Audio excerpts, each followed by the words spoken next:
تخيل معي انك تشرب زنجبيل وينسون مع بعض وتحط فيهم فانيلا ولوز.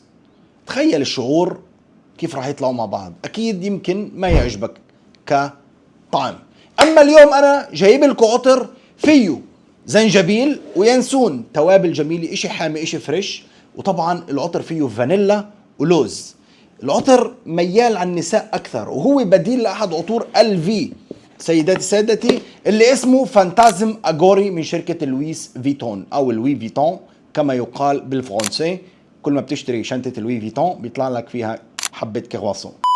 المهم سيداتي سادتي، شركة بوجيرامي الأسترالية من سيدني مقدمت لكم عطر فنان اسمه ساي ليس الأخضر بالذهبي، عامل شغل نظيف. هو بديل عن عطر فانتازم أغوري من شركة LV.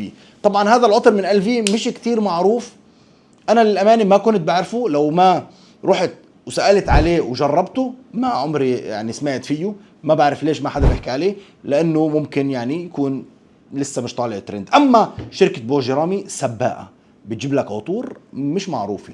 سايلس من بوجيرامي، العطر الاخضر النسائي للناس اللي بتحب ريحه الفانيلا، الريحه التابليه الفريش مع لمسه اللوز، عامل فيه شغل نظيف. يمكن يعجبكم، جربوه، واذا عجبكم اشتروه.